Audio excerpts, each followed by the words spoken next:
ከመጀመራችን በፊት አንድ እውነት ልንገራችሁ። ምናልባት ይህ ስሜት ተሰምቷችሁ ያውቅ ይሆናል። ስብሰባ ላይ፣ ክፍል ውስጥ ሆናችሁ ወይም በእንግሊዘኛ ቃላት የተሞላ ወረቀት እያያችሁ በዙሪያችሁ ያሉ ሰዎች ሁሉ እየተረዱት፣ ለእናንተ ግን ቃላቱ ይዘበራረቅባችኋል። ምናልባትም ያንን የውስጥ ጭንቀት ለመደበቅ ስትሉ ዝም ትላላችሁ። ከዚያም አንድ ክፉ ሐሳብ ይመጣባችኋል። ምናልባት እኔ ለዚህ አልተፈጠርኩም ወይም መቼም በትክክል ማንበብ አልችልም ትላላችሁ።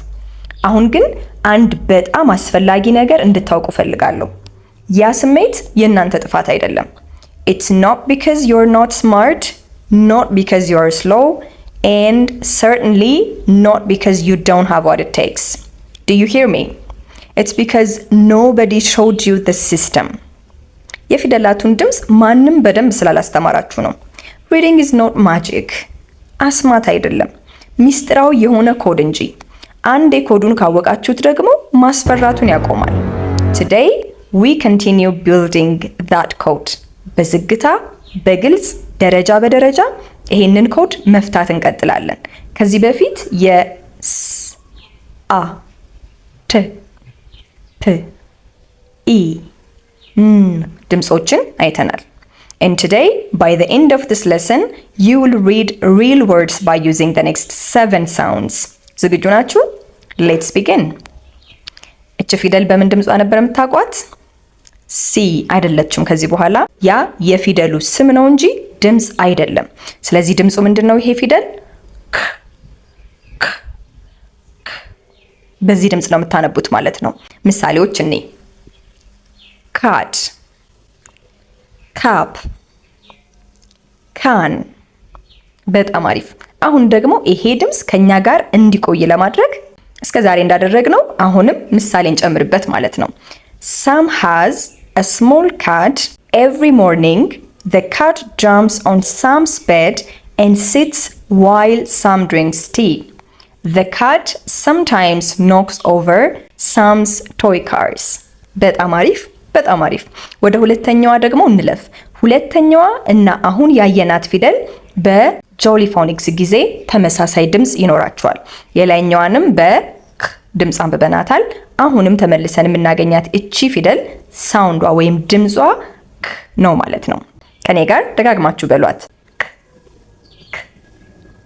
ትሆናለች ማለት ነው። ኦኬ፣ ምሳሌዎች እስኪ እኔ ትንሽ ኪድ፣ ኪት፣ ኪል። በጣም አሪፍ። አሁን ደግሞ የተወሰነ ስቶሪን ጨምርና ከኛ ጋር እናቆያታለን ማለት ነው። A kid named Kim has a small kit for drawing. She carries her kit everywhere, especially to the park. Each time she opens her kit, she feels proud of what she can create. በጣም አሪፍ። ብዙ የተማራችሁበት ነው። እንግዲያውስ ሰብስክራይብ በማድረግ ይህን ቻናል አግዙ። እንዲሁም ሼር በማድረግ ለሚያስፈልጋቸው ሁሉ አሁንም መማር ትችላላችሁ በማለት መፍትሄ ላኩላቸው። እኛ እንቀጥል። እችን ፊደል ምናልባት ኢ በሚለው የፊደሏ ስም እናቃት ይሆናል። ነገር ግን ድምጿን ስናነብ እንዴት ነው የምናነበው? ኤ ኤ ኤ። ስለዚህ በአማርኛ ሲሆን ባለቀለበቷ ማለት ነው። ሶ ቃሎች ላይ ስናገኛት በኤ ድምጽ እናገኛታለን ማለት ነው። ለዛሬው ቶፒካችን ወይም ለዛሬው ለሰናችን። እሺ፣ ስለዚህ እስኪ አሁንም በዚህችው ምሳሌዎች ደግሞ እንመልከት። ሬድ ፔን ሜን። በጣም ጥሩ። አሁንም እንደለመድነው ደግሞ በስቶሪ የተወሰነ ልምድ እናደርግ። ቶም has a red pen. One day he met 3 men at the market who were looking for pens. Tom offered his red pen to them and they smiled. በጣም ጥሩ፣ በጣም ጥሩ። ወደ ቀጣዩዋ ፊደልና ድምጽ ደግሞ እንሂድ። እችን ፊደል በስሟ ከሆነ ኤች በሚለው ስሟ እናቃታለን። ነገር ግን በኤች የምንጠቀመው የእንግሊዘኛ ቃል ድምጽ የለንም። ስለዚህ እቺን ስፔሊንግ በምናገኝ ጊዜ ድምጿ ምንድነው ካላችሁ ድምጿ ልክ ስትተነፍሱ አየር እንደምታወጡ አይነት ድምጽ ነው ያለው። ስለዚህ ነው የሚሆነው ማለት ነው። ምናልባት በደንብ አልሰማችሁ ሊሆን ይችላል፣ ግን ቃሎቹን ስናነባቸው በደንብ ግልጽ ይሆንልናል። ለምሳሌ hat, hen, him። በዚህ ላይ ስታዩ እንግዲህ የኤች ያለበት ድምፁ እየሆነ ነው የወጣው ማለት ነው። ሌላው ድምፅ የቫውል ሌተሮቹ ወይም የአናባቢዎቹ ድምፅ ነው የተከተል ነው። አሁንም እስኪ ደግሞ ስቶሪ ጣል እናድርግበት። A hen sat. She hopped from place to place, but not high. Her mother hen helped her eat grains by making them closer to her. በጣም አሪፍ። ኦኬ፣ ወደ አምስተኛዋ ድምጻችን ተሻግረናል። አምስተኛዋ ድምጻችን ምናልባት ስፔሊንጓን አር ያላችሁኝ ሊሆን ይችላል፣ ግን ድምጿ ምንድነው የሚሆነው? ነው የሚሆነው ማለት ነው። በቃል ላይ ስናገኛት ስናነብ የምናወጣው ምላሳችን ወደ ውስጥ የሆነ ጠቅለል የማለት ነገር አላት ማለት ነው። ወይም ሮል የምንለው አይነት ቅርጽ ይኖራታል ማለት ነው። እስቲ በምሳሌ ደግሞ እንያት። ራት፣ ሪፕ፣ ሬድ። በጣም ጥሩ። እያነበብን ደግሞ የበለጠ እናስተካክለው ድምጿን። A rat ran across the kitchen floor trying to avoid the cat. The children watched in surprise.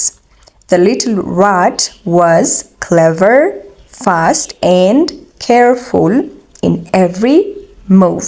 እጅግ በጣም ጥሩ ነው እየሄድን ያለ ነው። አሁን ወደ ስድስተኛዋ ድምጽ ደርሰናል። ስድስተኛዋ ላይ የምናገኛት ደግሞ እቺ ፊደል ምናልባት በስሟ ከሆነ ኤም በሚለው ስሟ ታውቃታላችሁ። ጽሁፍ ላይ ግን ስናነብ በፍጹም ይሄንን ድምጽ አናገኘው። ስለዚህ በምን ድምጿን የምናነባት ካላችሁ ልክ ምግብ በልታችሁ በጣም ከጣፈጣችሁ የምትሉት አይነት ሳውንድ አላት ማለት ነው እቺ ፊደል። ኦኬ፣ በምሳሌ ደግሞ እንያት።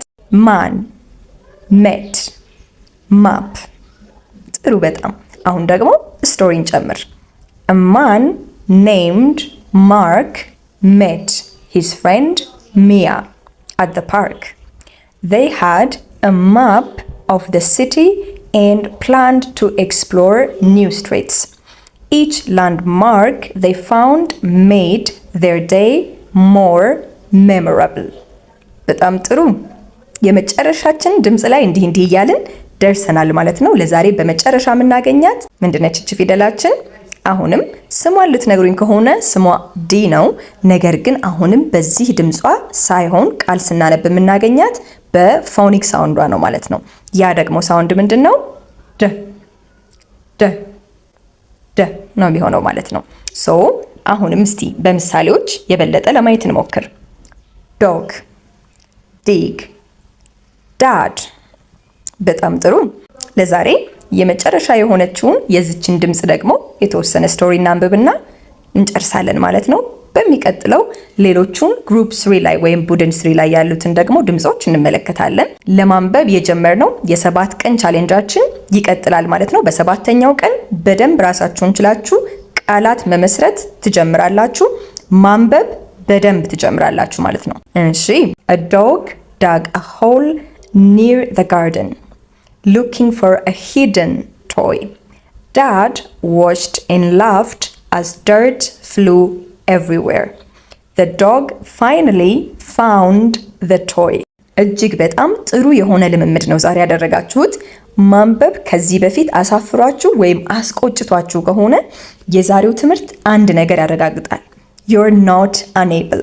እናንተ አቅም የሌላችሁ አይደላችሁም። ስርዓቱን እየተማራችሁ ነው እንጂ። መለማመዳችሁን ቀጥሉ። እናንተ ትችላላችሁ። In the next session, we'll add more sounds to make your reading even stronger. ግን ራሳችሁን አሁንም በይበልጥ ብቁ ለማድረግ ኦንላይን ክላስ መማር እፈልጋለሁ ለምትሉ ሁሉ እነሆ በዚህ ቁጥር ደውሉ።